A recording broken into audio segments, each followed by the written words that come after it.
This man led a worldwide revolution in consciousness in the 60s. Wherever he went, thousands of people were there to greet and honor him. His name was A.C. Bhaktivedanta Swami Prabhupada, and he brought the Hare Krishna religion to American shores. He even influenced the Beatles, and they helped spark interest in Krishna. Hi, I'm Manya Sergi. And I'm Larry Laurent.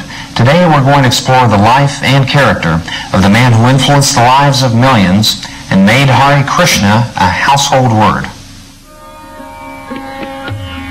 At different times, Swami Prabhupada was known as a scholar, a philosopher, a cultural ambassador, a prolific author, a religious leader, a spiritual teacher, a social critic, and a holy man. He was not one of those modern entrepreneurial gurus who come to the West with slickly packaged, watered-down versions of Eastern spirituality. Swami Prabhupada was, rather, a true holy man, a person who is called Acharya, which means a master who teaches by his own example. After arriving in the United States in 1965 at the age of 69, Swami Prabhupada formed the International Society for Krishna Consciousness. This later developed into a worldwide spiritual community with hundreds of centers, schools, temples, and farms, with thousands of dedicated disciples. To have achieved all this in only 12 years was a remarkable achievement, but in addition, Swami Prabhupada also wrote and published over 80 volumes of translation and commentary on the great classics of ancient India. His books were welcomed with great critical acclaim by the academic community, and they were soon accepted in many universities and libraries around the world. Before passing away in 1977, Swami Prabhupada had succeeded in transmitting the profound wisdom of the ancient Vedic culture in a way that was clearly understandable to the modern man. He could explain difficult philosophical concepts to people who were totally unfamiliar with the complex Indian religious tradition.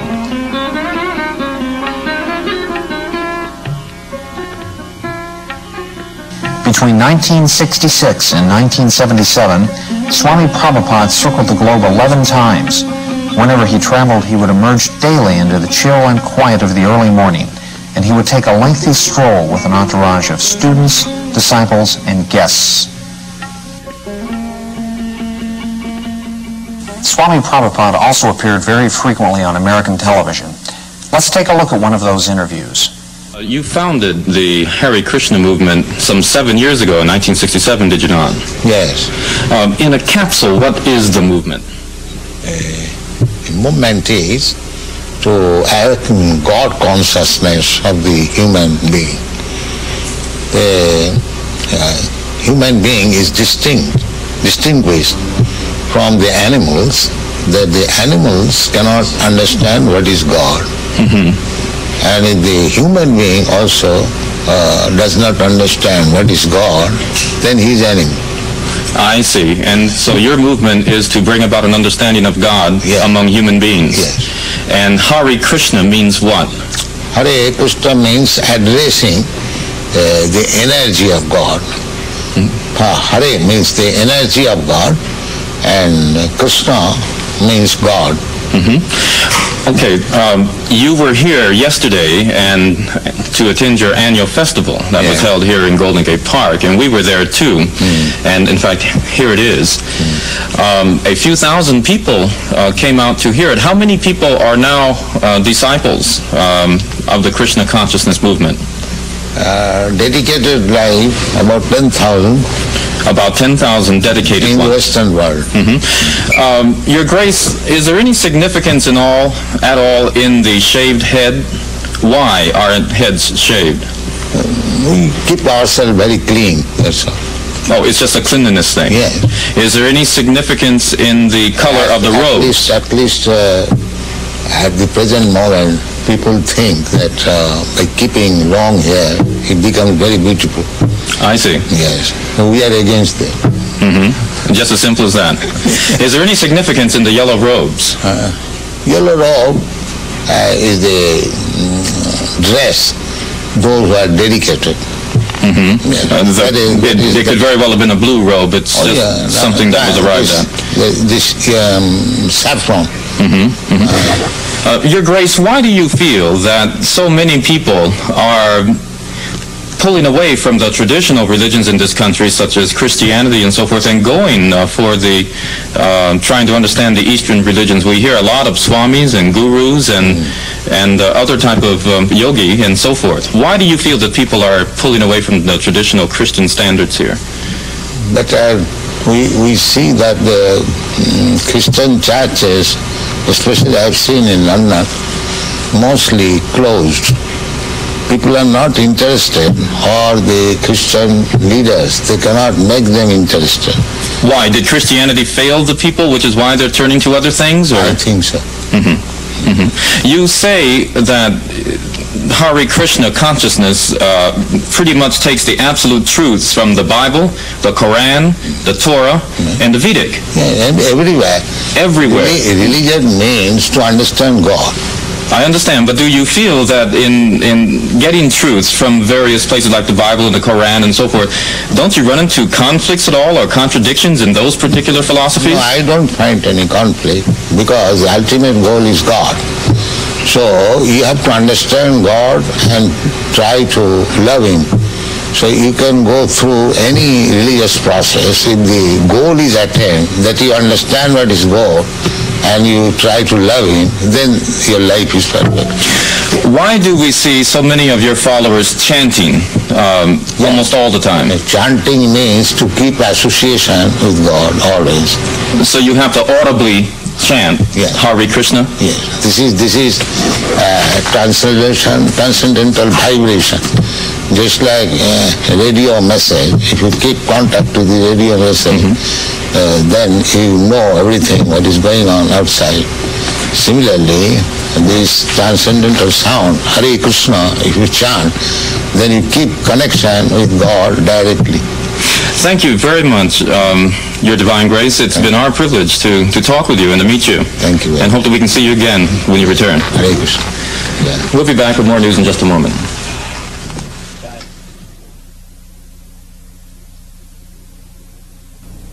We were also able to obtain some candid footage of Swami Prabhupada going about his daily activities, and we found that there is a remarkable consistency between his private life and his public life.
transcendental knowledge through Guru Parampara, succession. So we have to simply take instruction from Guru, and if we execute that to our heart and soul, that is success. That is practical. I have no personal qualification, but I simply try to satisfy my Guru. That's all. My Guru Maharaj asked me that if you get some money to print books, therefore I am stressing on this point. So kindly help me. This is my request. Print as many books in as many languages and distribute throughout the whole world. Then Krishna consciousness movement will automatically increase. That Supreme Lord, He is omnipotent, omniscient. He knows everything. But the living being does not know actually what is the position of the Supreme Personality of Godhead. That is the difference between the Supreme Personality of Godhead and ordinary living being.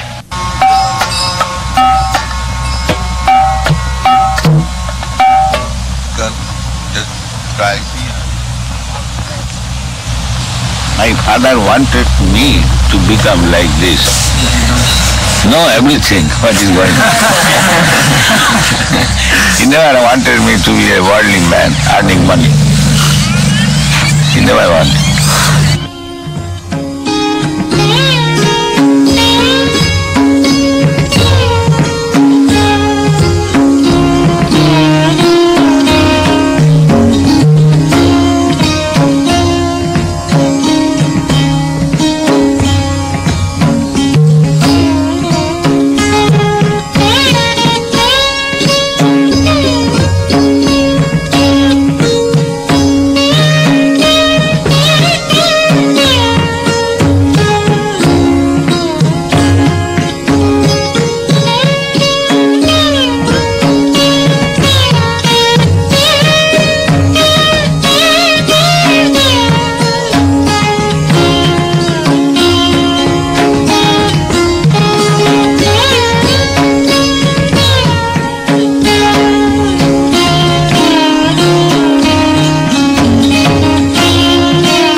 That is explained in Narad Pancharatra.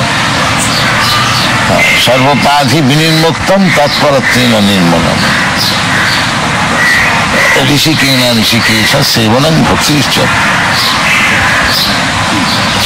When we become free from these artificial designations, American consciousness, Indian consciousness, African consciousness, there is no such thing. This is artificial. Even bird and bees, they also feel consciousness, pains and pleasures. Just like when there is scorching heat, you feel some pain. Is it American, Indian or African? Scorching heat is feeling. If you say, I am feeling scorching heat American way, क्यों जी? हाँ जी, ऐसा हो सकता है? नहीं हो सकता. You think simply these are artificial. The Western world, the younger generation were being frustrated with the hippie movement. So when they saw something tangible, they accepted it. What things would, if everyone in the United States believed in Krishna to the extent that you do, what would happen to this country? How would it be transformed? So they will be very happy and peaceful. There will be no more hippies.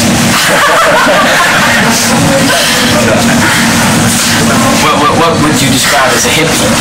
Someone who smokes. You know better than me. Something extraordinary.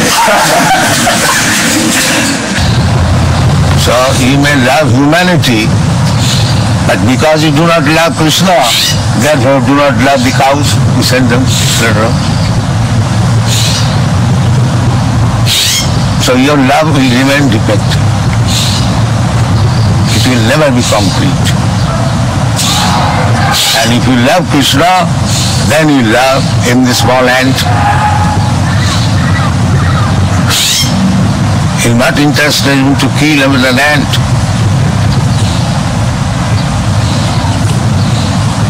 That is real love.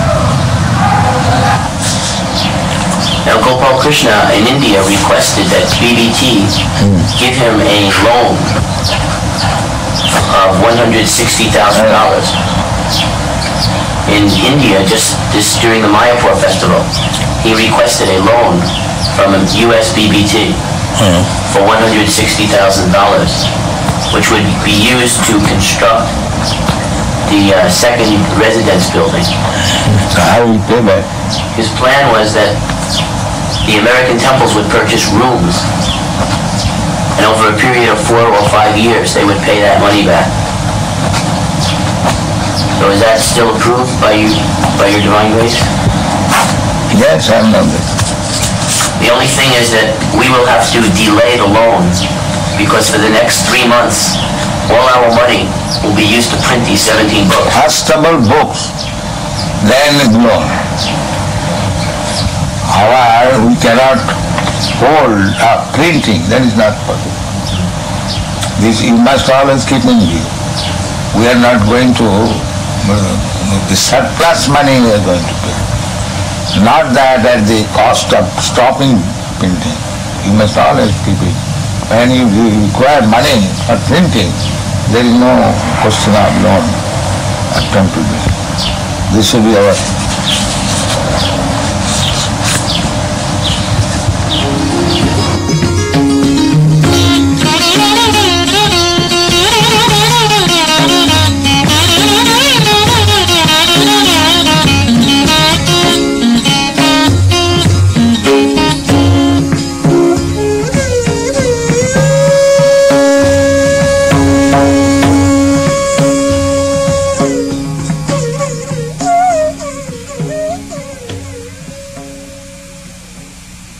Our guest today was the personal servant to A.C. Bhaktivedanta Swami Prabhupada for almost 2.5 years. He also traveled with him all over the world and got to know him on a very intimate basis. Please welcome His Holiness Prabhupada Kripa Swami. What may I call you, Swami? Maharaj is more common. How did you get your name? It's similar to Prabhupada's name. You were his secretary. Yeah, I traveled with Srila Prabhupada for the last 2 years of his life. Later on, after Prabhupada's disappearance, I took the renounced order of life from one of my godbrothers.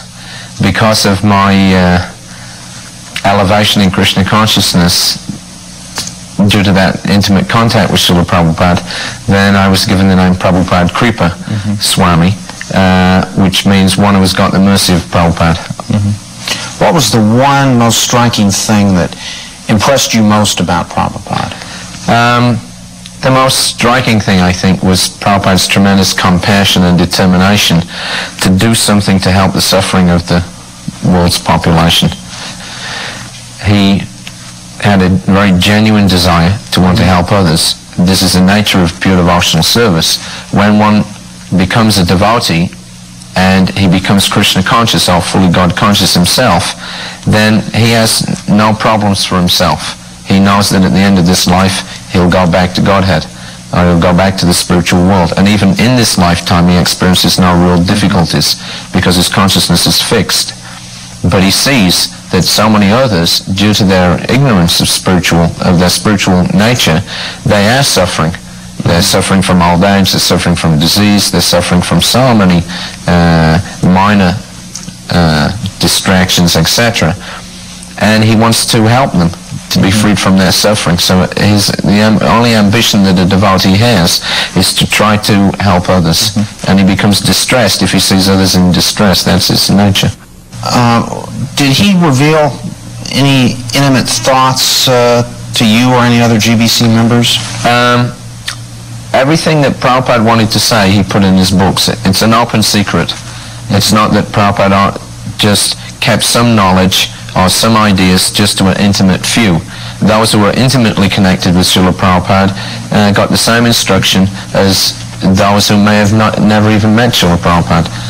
Everything is there. He's written 80 volumes of books. And Prabhupada often told us that everything that I wanted to say is there in my books.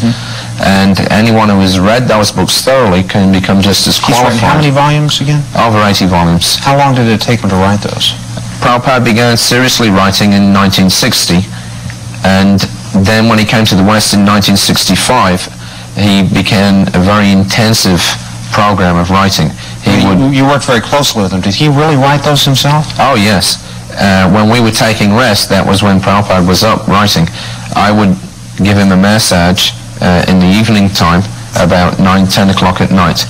Then I would go and take rest, and then immediately, practically, Srila Prabhupada would rise, he would chant on his beats, and then he would sit down, and all night long, from midnight practically till 5 o'clock in the morning, he was translating from original Sanskrit volumes into English. So let's add that up. How many hours did he sleep a day?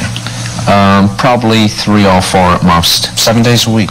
Yes. Just kept on going? Yes, same program every day wherever we were. He was what? How many? 70, 80 years old? At the time when I was traveling with Srila Prabhupada, he was 79 years old. How did he get the energy? Spiritual energy. Prabhupada was inspired from the spiritual platform, and despite the fact that due to old age his body was giving him so many problems, it never affected his ability to work. He had a tremendous amount of energy. Actually, he could outpace all of his disciples, and we're all young men. How would Prabhupada react to the resistance of the Hare Krishnas? The Hare Krishnas have been ridiculed and made fun of and called cults, and been the object of a lot of opposition and persecution. How would Prabhupada react to this? Prabhupada was very strong about that kind of misnomer, cult, etc. He knew that this movement was pure and the highest form of religious practice. So whenever there would be any accusation, his reaction would be to immediately preach very strongly as to what the actual situation was. He would tell us to go out and utilize the media and utilize the opportunity of controversy for telling people what Krishna consciousness was actually all about.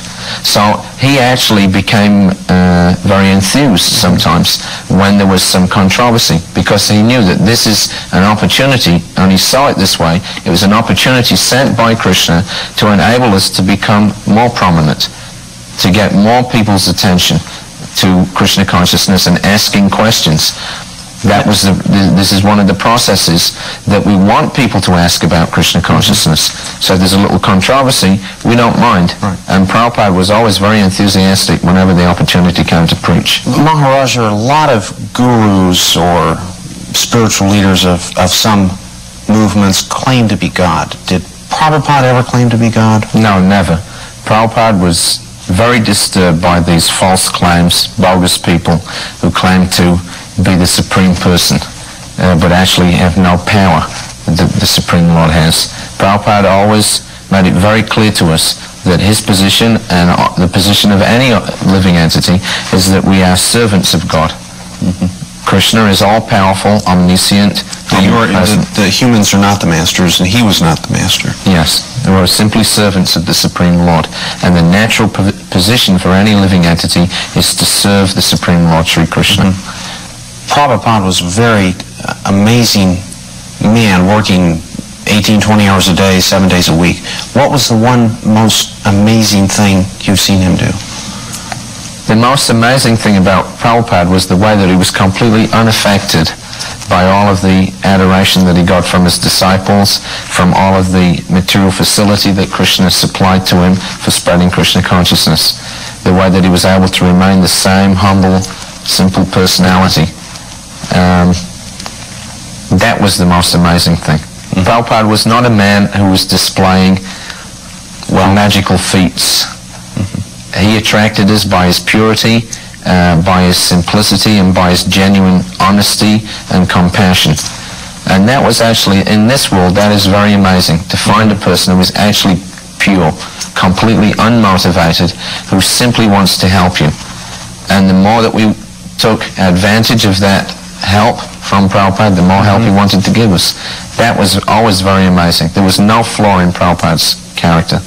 Now, a man like that, how are you able to tell people who are joining your movement now, 5, 6 years after his death, how are you able to really fully describe him? It's very difficult to fully describe a pure devotee of the Lord. What we can do is try to give people what Prabhupada has given us, the pure, unadulterated standard of Krishna consciousness that he displayed. This is what we want to give to others.